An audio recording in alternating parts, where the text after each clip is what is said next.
예수를 믿는 사람들은 자기 자신이 용서를 받은 사람들이기 때문에 다른 사람들을 용서해야 한다라고 하는 얘기를 하고 있습니다. 예수님께서 이 말씀을 하시면서 비유를 들어 얘기를 했습니다. 어떤 주인에게 종이 있었는데 그 종이 1만 달란트라는 엄청난 그 빚을 졌습니다. 당시에 한 달란트는 데나리온과 비교를 하면 한 달란트는 6천 데나리온에 해당하는 돈이라고 합니다. 그러니까 1만 달란트의 빚을 졌다면 엄청난 거죠. 그 종은 평생 갚아도 갚지를 못하는 그런 빚을 졌는데 주인에게 자기를 용서해달라고 그렇게 빌었습니다. 그랬더니 주인이 그 빚을 탕감을 해 주었는데 이 사람이 나가서 동료에게 같은 종이었던 것 같아요. 다른 종에게 100데나리온의 빚을 준 모양인데 100데나리온은 1만 달란트에 비교할 수가 없는 정말 엄청난 차이가 나는 그런 아무것도 아닌 그런 돈이죠. 그런데 그 100데나리온 빚을 진 그 같은 동료를 용서하지 않았다. 감옥에 집어넣고 그를 학대하는 그런 모습을 보면서 동료들이 주인에게 가서 이 종이 이렇게 했습니다라고 얘기를 했다. 그런 얘기예요. 그랬더니 주인이 내가 너한테 얼마나 큰 돈을 용서를 해 주었는데 네가 그 작은 것 때문에 네 친구를 그렇게 할 수 있느냐라고 얘기하며 그 종을 벌을 줬다. 그런 얘기예요. 그래서 용서를 하라. 너희는 용서를 받은 사람들이니까 용서를 해야 한다라는 얘기를 하고 있어요. 용서한다는 것은 사람이 하는 일들이 많이 있지만 그 중에 굉장히 어려운 일이라고 할 수 있는 어쩌면 가장 어려운 중에 가장 어려운 일 중에 하나가 아닐까 그렇게 얘기할 수 있죠.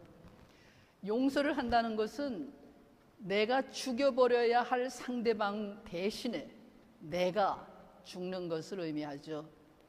죽이고 싶을 만큼 끓어오르는 그런 분노를 참으면서 상대방을 용서하는 것. 그래서 마침내 나에게 죄를 지은 그 상대방의 죄를 내가 깨끗이 잊어주는 것. 그것이 아마 용서하는 것이겠죠.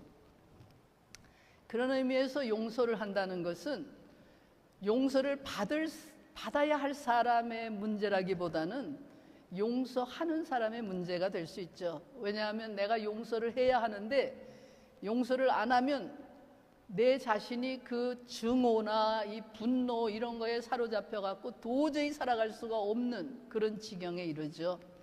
그래서 누군가의 원수를 갚아야겠다 이러고서는 그 원수 갚는 일에 매어 달리게 되면 그 사람의 일생을 망치게 되죠.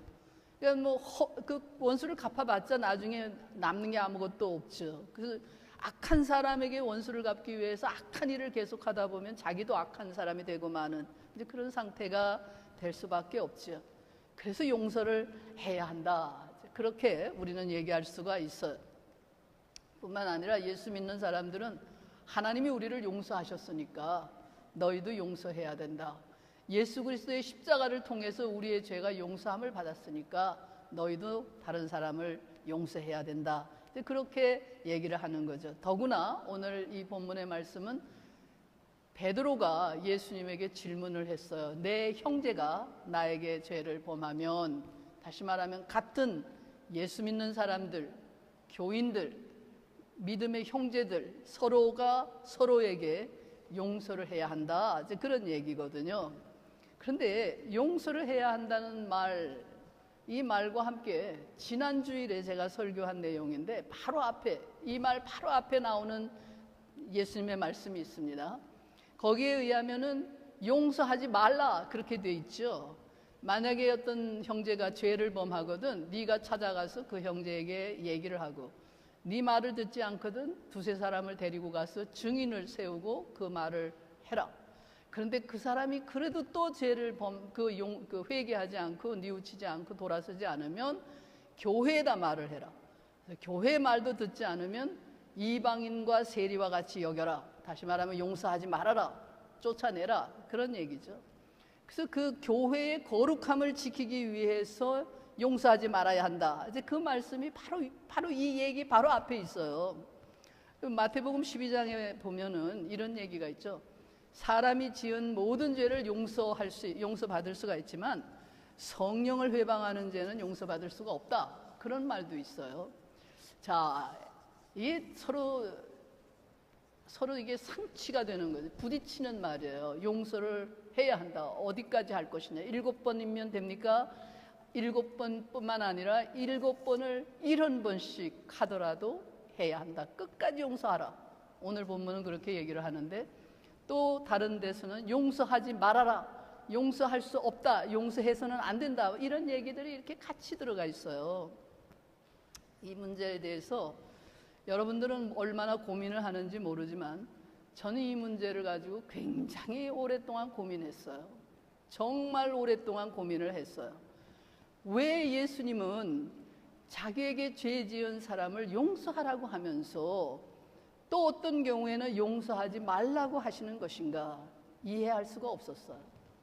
특히 이 문제가 저에게 아주 구체적인 현실에서 심각하게 문제가 된 건 언제부터였는가 하면 2001년에 뉴욕에 그 트윈타워가 무너지는 9.11 사태가 일어났죠.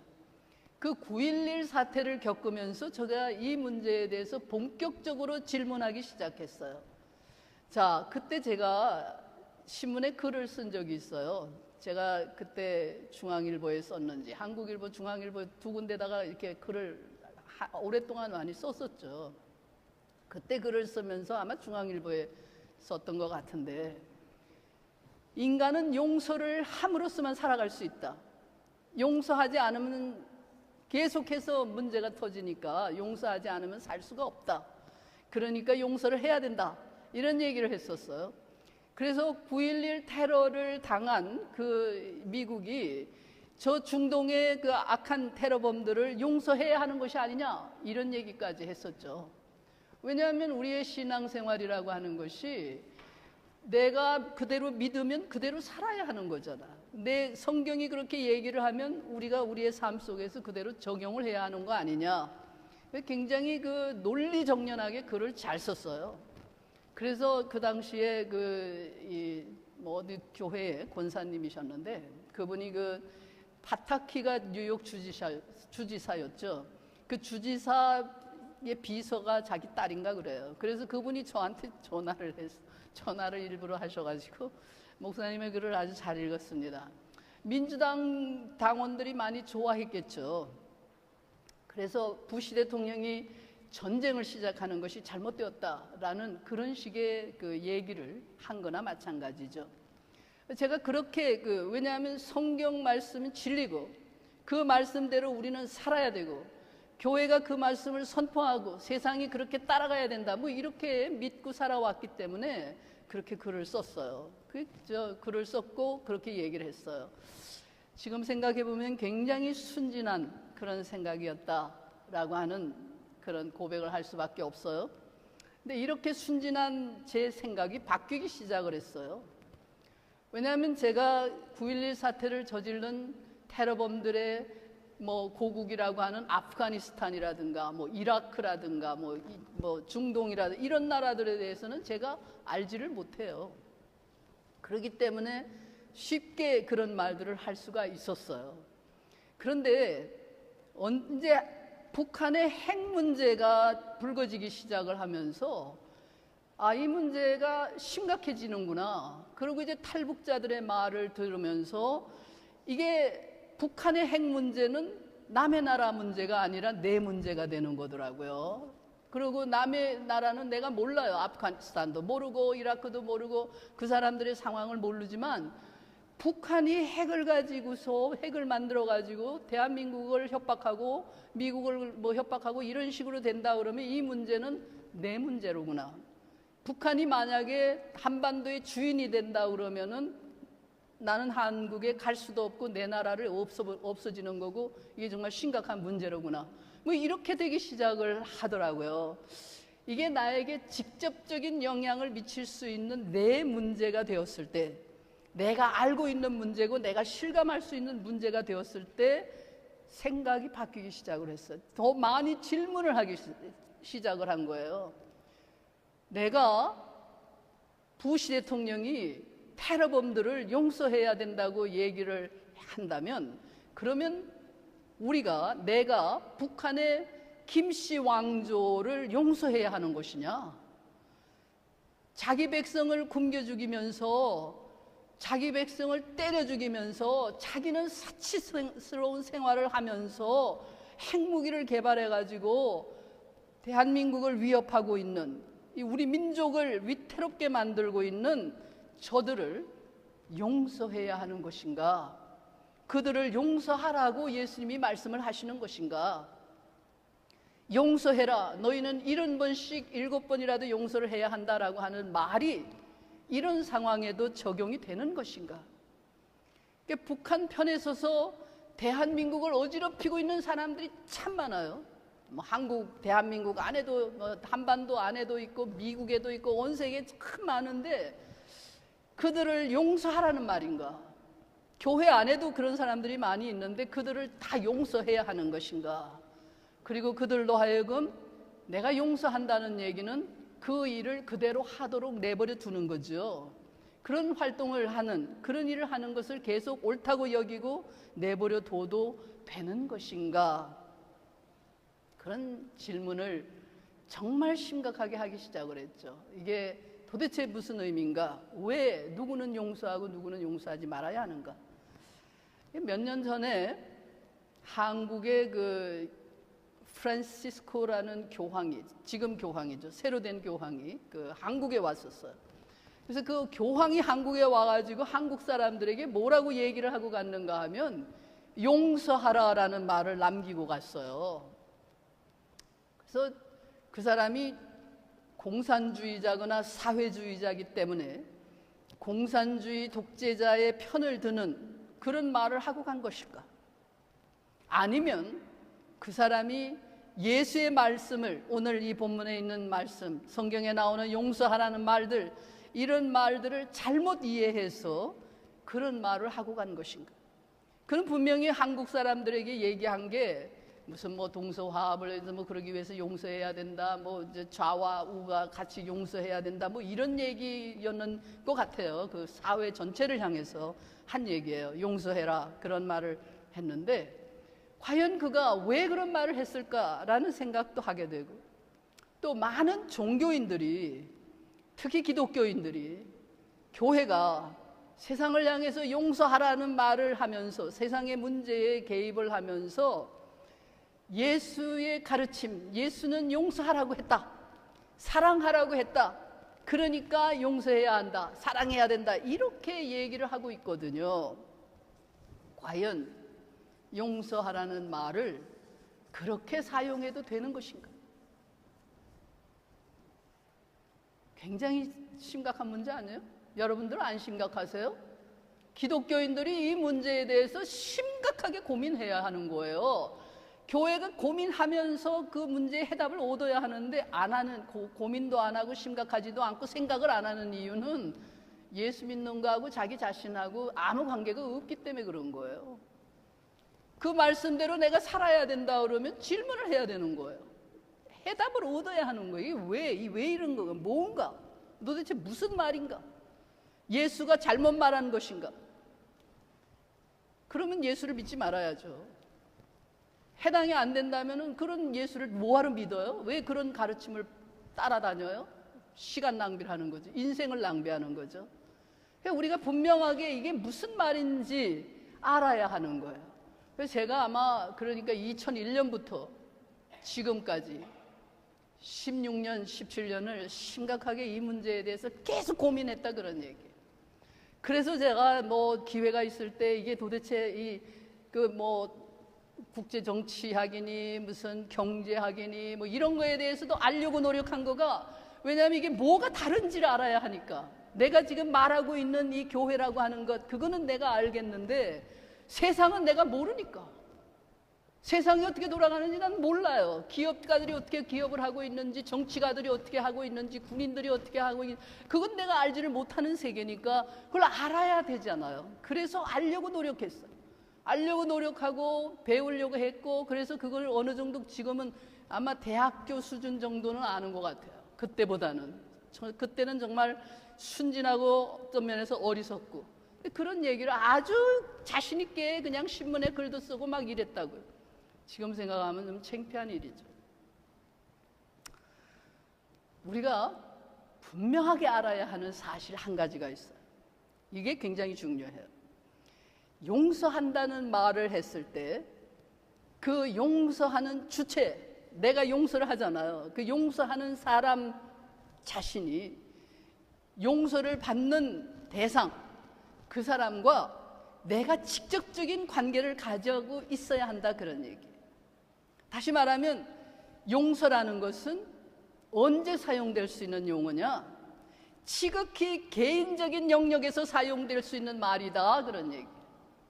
이 범주를 벗어나는 것은 악한 일이에요. 이 범주를 벗어나면 잘못되게 돼요. 사랑한다라는 말은 지극히 개인적인 상태에서 인격적인 퍼스널한 릴레이션십, 퍼스널이라는 말은 인격적이라는 말이, 인격적이라고 그러면 무슨 말인지 우리 잘 모르죠. 개인적인 그런 얘기, 아주 가까운 사이에서 할 수 있는 말이거든요. 여러분 사랑합니다 뭐 이런 얘기 아주 많이 쉽게 잘하는데 그거 다 헛소리예요. 무슨 사랑이 그런 게 사랑이에요.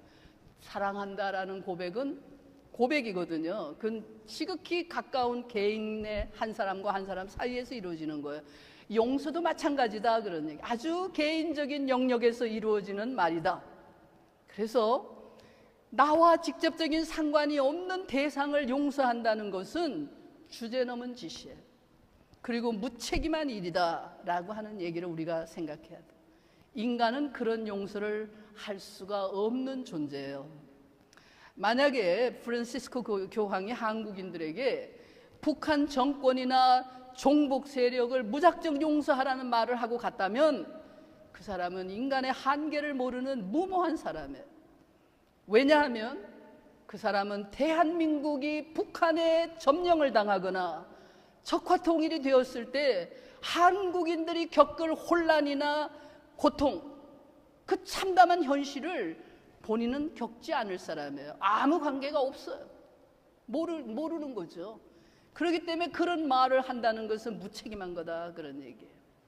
용서를 해야 할 주제도 주체, 내가 용서를 해야 한다라고 하는 그거고, 용서를 받아야 할 사람도 구체적인 인격체여야 한다, 그런 얘기. 그런 상황에서 비로소 우리는 용서를 한다라는 게 가능하다, 그런 얘기. 더구나 자기 자신이 직접적으로 개입도 되지 않은 상황에서 용서를 한다는 말을 한다면 그것은 정치적인 선동을 하는 거예요. 그렇지 않으면 사람들의 마음을 훔치기 위해서 거짓말을 하고 있는 거예요. 이런 기회에 잠깐 얘기를 하면, 변명이 아니라 제가 얘기를 할 필요가 있어서 하는데, 우리 교인들이 제가 이 정치적인 얘기들을, 정치 상황, 뭐 한국의 정치 상황이나 미국의 정치적인 얘기나 뭐 가끔 그런 얘기를 예로 들어서 설명을 많이 해요. 교회 설교 시간에. 어떤 사람들이 저보고 그래요. 한 목사님 굉장히 정치적이세요. 내가 무슨 정치적이에요? 정치 아니에요. 정치라는 게 뭔지 아세요? 정치적이다라고 하는 말은 자기가 어떤 목적을 가지고 그 목적을 달성하기 위해서 수단을 부리는 거거든요. 수단과 방법을 사용해서 그 목적을 향해서 끌고 가는 거예요. 나는 우리 교회를 무슨 정치적인 목적을 위해서 어떤 방향으로 끌고 가기 위해서 그런 얘기를 하는 건 아니에요. 예를 드는 거고, 교인들의 판단을 할 수 있는 걸 돕기 위해서 그런 설명을 하는 거예요. 그건 정치적인 게 아니에요. 정치적으로 선동을 하는 것은 내 속에 딴 생각을 하면서도 겉으로는 그 사람들의 마음을 움직여서 내가 거짓말을 해서라도 이 사람들을 어떤 방향으로 이렇게 끌고 가기 위해서 하는 거, 그게 정치적인 거예요. 아마 우리 교인들은 나를 오랫동안 알아온 교인들이 있을 텐데, 우리 교인들이 나를 정치적이라고 생각하는 교인들은 없어요. 오랫동안 지나올수록 제가 가지고 있는 정치적인 거 있는데, 예를 들면 내가 늘 생각하는 것, 정직이 최선의 정책이다. 그거 정직하게 솔직하게 있는 그대로 모든 것을 가지고 얘기하고 해간다. 그게 제 정치라면 정치예요. 저는 정치가들이 무슨 선동을 하고 거짓말을 해가지고 속임수를 만들어가지고 뭐를 꾸려가는 그런 식의 정치적인 선동, 그런 걸 하는 사람들이 용서하라는 등, 무슨 뭐 화합을 하라는 등, 화해를 이루라는 등, 뭐 평화를 하라, 이따위 말들을 쓰는 거예요. 그건 다 거짓말이에요. 그런 말들은 그런 데서 사용되는 말이 아니에요. 용서하라는 말은 아내가 사랑하는 남편과 둘이 예를 들면 사랑해요. 사랑하는 사람들 사이에서 누가 한 사람이 배신을 했다, 마음을 아프게 했다, 그럴 때 서로 용서를 해야 하는 거죠. 사랑하기 때문에 용서할 수 있는 거잖아요. 사랑하지 않으면 용서 못해요. 사랑하지 않으면 네가 왜 날 배신했어, 너하고 나하고는 끝이야, 안 보면 그만이잖아요. 그 뭐하러 용서를 해요? 용서가 얼마나 힘든데. 용서를 한다는 것은 상대방의 그 아픔과 그 잘못과 더럽고 치사하고 수치스러운 그 모든 더러운 것을 내가 다 껴안고 살아가겠다는 건데, 그게 용서거든요. 그렇게 감당을 내가 하는 건데, 그 뭐하러 그거를 사랑하지도 않는 사람들에게 그걸 하겠어요? 그러니까 용서라는 말은 지극히 인격적인 개인적인 차원에서 너와 나 사이에서 교회 식구들이기 때문에, 한 형제로 살기 때문에 우리는 용서를 해야 한다, 그런 얘기예요. 그렇지 않은, 예를 들면 한 나라를 책임지고 있는 대통령이라는 사람이 적국에 무슨 적이 쳐들어와 가지고서는 우리 장병들을 죽였다, 그런데 그들을 용서했다, 그러면 우리 장병들에게 배신을 한 거죠. 그런 식의 용서는 하면 안 되는 거죠. 나라를 책임지고 있는 미국의 대통령이 미국을 테러한 테러범들을, 그들의 범죄를 용서했다, 그러면은 그들에게 피해를 입은 국민들은 뭐가 되느냐고요. 뿐만 아니라 그 피해를 앞으로도 입을 국민들을 외면하는 거잖아요. 그건 비겁하고 무책임한 그런 행동이죠. 그런데다가 용서라는 말을 쓰면 안 되는 거죠. 교회의 말을 그런 데다가 써서는 안 된다, 그런 얘기예요. 그래서 예수님이 오늘 본문 바로 앞에서 얘기한 거, 성경이 얘기하고 있는 거, 교회를 해치는 악한 일을 한 사람을 용서하면 안 된다, 그런 얘기예요. 교회를 해치는 악한 일을 하는 사람들은 이방인과 세리처럼 여겨라, 성령을 회방하는 자는 용서할 수 없다 라고 하는 얘기도 같은 얘기예요. 이 말은 다른 말로 바꿔 말하면, 교회의 정결함, 거룩함을 지키기 위해서 교회를 회방하는 악한 영의 세력을, 그들을 물리치고 그들과 싸워야 한다. 끝없이 싸워야 한다. 교회를 교회되게 하도록 만들기 위해서 끝없는 투쟁을 해가라 라고 하는 그 책임이 제자들에게 있다, 그런 얘기예요. 목사들에게 있다. 너희들은 그 책임을 져야 할 사람들이다 라고 하는 얘기를 하는 거거든요. 그래서 제가 국가가 뭔지를 알고 싶어 했어요. 왜 국가를 알아야 국가를 운영하는 사람들을 향해서 내가 용서하라 마라 이런 말을 하는 것이 옳은지 그런지 알 거 아니에요. 그 국가가 뭔지를 알려고 노력했고, 기업체가 뭔지를 알려고 노력했어요. 세상에 뭐 하는 사람들이 그 사람들에게 뭔지를 알려고 꾸준히 노력을 했죠. 결국 그들에게 그런 말들을 우리가 해서는 안 된다. 용서를 해야 한다는 말은 용서하는 사람 한 사람에게 책임이라는 게 전제되어 있다라고 하는 걸 우리가 알아야 돼요. 책임. 스스로 책임질 수 없는 일을 용서해야 한다고 떠들어댄다든가, 스스로 자기가 책임질 수 없는 일을 다른 사람을 향해서 너 용서해라 라고 말을 한다든가, 그런 것은 오만한 거예요. 있을 수 없는 일을 하는 거예요. 왜냐하면 그 사람 자신이, 그 상대방이 겪고 있는 괴로움과 그 아픔과 그 고난을 내가 대신 감당해 주지도 않을 건데 내가 어떻게 용서를 하라고 말을 하느냐고요. 그래서 용서를 할 수 있는 존재가 누구냐? 모든 인간의 죄악을 용서할 수 있는 존재가 있느냐? 없어요. 지가 하나님이 아니면 그런 말 할 수 없다, 그런 얘기예요. 인간을 용서할 수 있는, 모든 인간의 죄를 다 용서할 수 있는 존재는 하나님밖에 없어요. 창조주 하나님만이, 역사를 섭리하시는 하나님만이 인류를 용서하실 수 있어요. 예를 들면 지금 북한과 미국이 트럼프 대통령하고 북한의 김정은이가 말싸움을 심각하게 하고 있는데, 만약에 미국이 북한을 초토화시켰다, 그러면은 완전히 망하게 만들었다, 아주 지도상에서 사라지게 만드는 그런 정도가 됐다라고 하는 일을 저질렀을 때 악한 일이라고 할 수 있죠. 또 그것이 선인지 악인지 인간은 몰라요. 그 누구도 모르는 거예요. 역사 속에서 앞으로 그러고 난 다음에 20년, 30년, 100년이 지났을 때 우리 민족이, 북한이 새로운 더 좋은 나라가 돼가지고 그 나라, 그 북한에 살고 있는 사람들이 더 행복하게 살아갈 수 있다면 하나님의 용서를 받은 거예요. 그렇죠?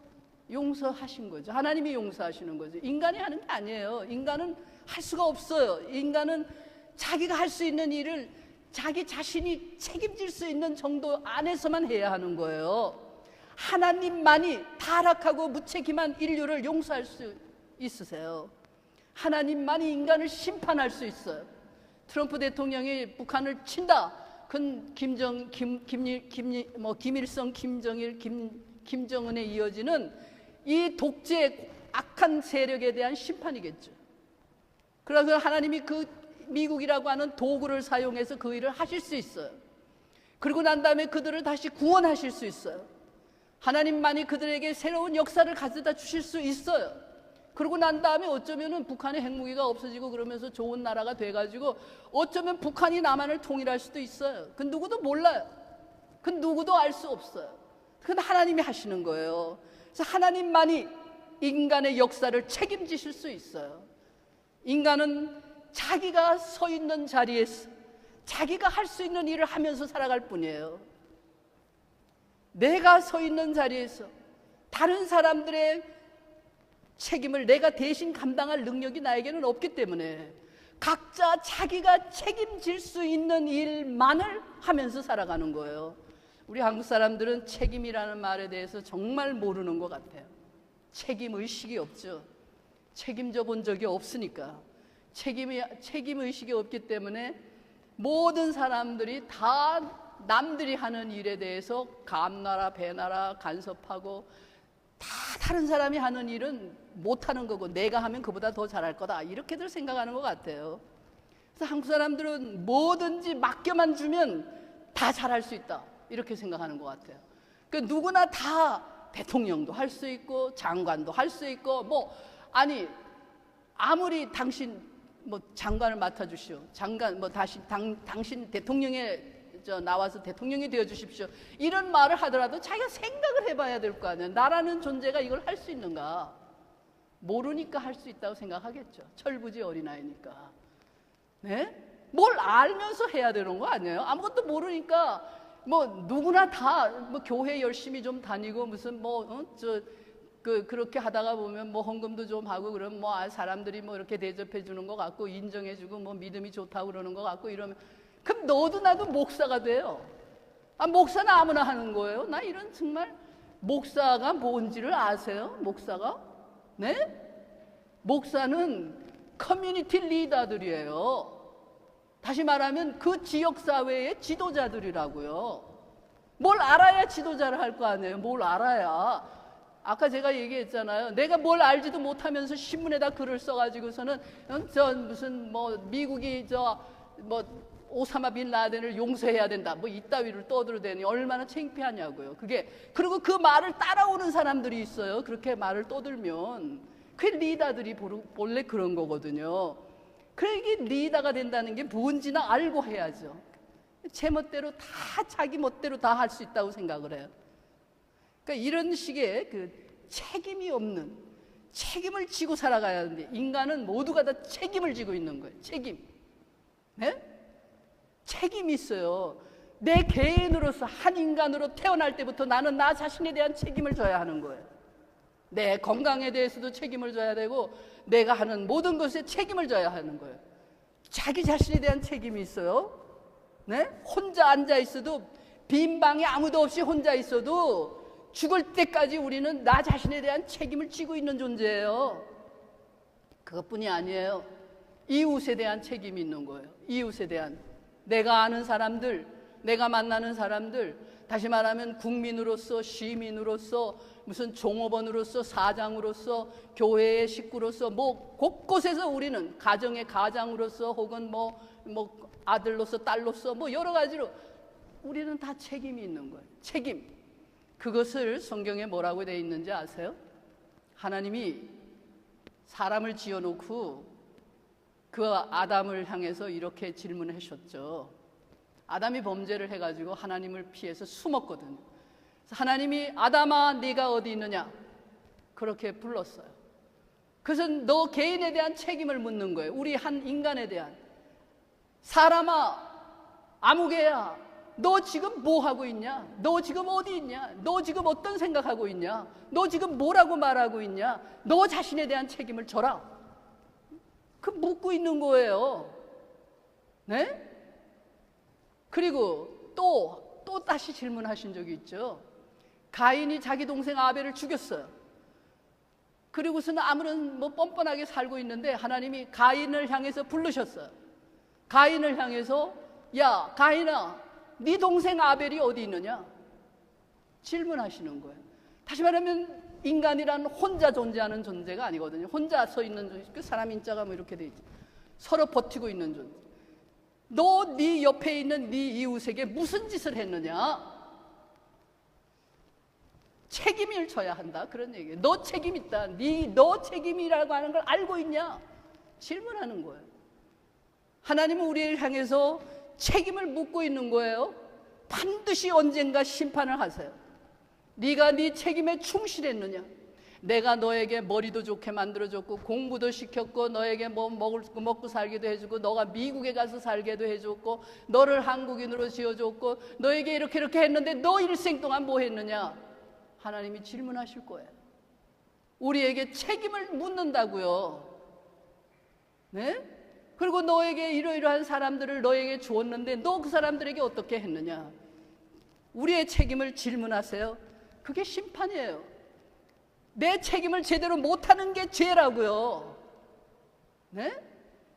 각자 자기가 져야 할 책임을 제대로 지지 못하고 자기가 무슨 청소부로 일을 하면은 그 청소를 철저하게 잘 해야 하는데 청소부로 일을 하면서 청소는 근성근성 적당히 하고 맨날 어떻게 하면은 이 가게 사장이 될 수 있을까? 그 생각만 하고 있으면 책임을 다 하는 게 아니잖아요. 예를 들면 그런 거 아니에요? 대한민국 국민으로 살면은 대한민국 국민으로서 충실하게 살아야지. 대한민국 국민 노릇은 적당히 부정하고 속이고 무슨 짓하고 엉망으로 살면서 중국의 앞잡이하고 무슨 일본의 앞잡이하고 북한의 앞잡이하고 뭐 이따위로 하면은 그 자기 책임 다 하는 거 아니잖아요. 네? 하나님은 우리에게 반드시 질문하세요. 심판의 날이 온다는 걸 알아야 하는 거예요. 너의 책임을 다 했느냐? 너는 어떤 존재냐? 너는 어떤 존재냐? 그 질문 앞에서 우리는 누구도 대신해 줄 사람이 없다는 걸 알아야 돼요. 각자 자기가 책임을 져야 돼요. 그래서 우리가 고백할 수밖에 없죠.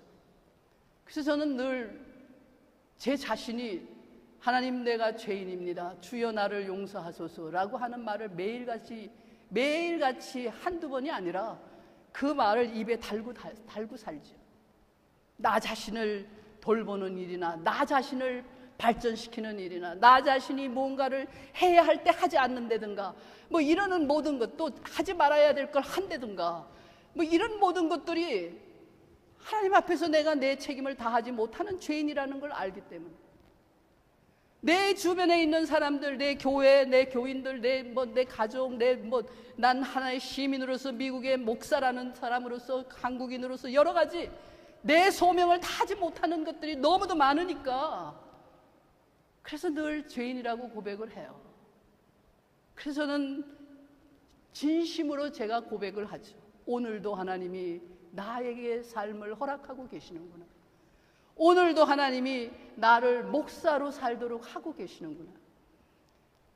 그 하나님의 은혜가 감사할 뿐이다. 오늘도 우리에게 기회를 주고 계시는구나. 이토록 무책임한 우리들, 책임이라는 말조차 알지 못하는 우리들을, 이 죄인들을 용서해 주시는 하나님의 은혜가 감사하다.